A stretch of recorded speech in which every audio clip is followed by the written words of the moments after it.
బాలీవుడ్ అందాల భామ మృణాల్ ఠాకూర్ తన నటనతో టాలీవుడ్ లో ఇప్పటికే తిరుగులేని క్రేజ్ ను సంపాదించుకుంది. సీతారామం నుంచి వరుస విజయాలతో దూసుకుపోతున్న ఈ అమ్మడు ఇప్పుడు కోలీవుడ్ లోనూ పాగా వేయడానికి రంగం సిద్ధం చేసుకుంటోంది. అందుతున్న సమాచారం ప్రకారం కోలీవుడ్ స్టార్ హీరో సింబు సరసన మృణాల్ నటిస్తోందని వార్తలు వినిపిస్తున్నాయి. సింబు ప్రస్తుతం అరసన్ సినిమాతో బిజీగా ఉన్నాడు. National award winning director Vetrimaaran దర్శకత్వంలో తెరకెక్కుతున్న ఈ సినిమా శరవేగంగా షూటింగ్ జరుపుకుంటోంది. ఈ చిత్రం వెట్రిమారన్ గత చిత్రం వడ చెన్నై ప్రపంచానికి అనుసంధానంగా సాగుతూ ఉండడంతో అంచనాలు ఆకాశాన్ని తాకుతున్నాయి. ఇందులో మక్కల్ సెల్వన్, విజయ్ సేతుపతి కీలక పాత్రలో కనిపిస్తూ ఉండటం విశేషం. ఇది కాకుండా సింబు అశ్వత్ మారిముత్తు దర్శకత్వంలో ఓ సినిమా చేస్తున్నాడు. త్వరలోనే ఈ సినిమా పట్టాలెక్కనుంది.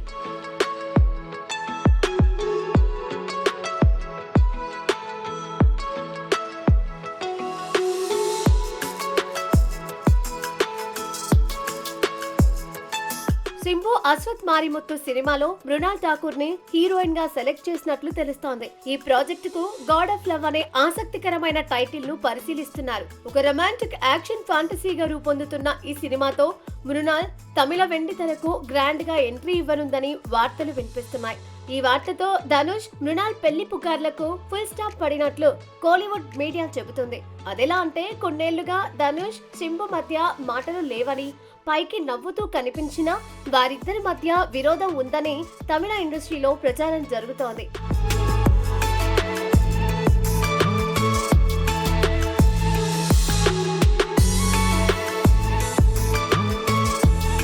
ఇక సినిమా ఇండస్ట్రీలో గాసిప్స్ అనేవి సర్వసాధారణం. కానీ మృణాల్ ఠాకూర్, ధనుష్ పెళ్లి వార్తలు మాత్రం గత కొద్ది రోజులుగా సోషల్ మీడియాలో విపరీతంగా చక్కర్లు కొడుతున్నాయి.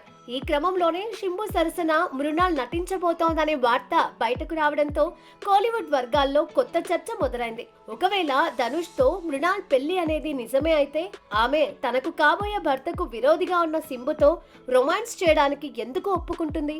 ఒకవేళ ఆమె ఒప్పుకున్నా దానికి ధనుష్ ఎలా అంగీకరిస్తాడు?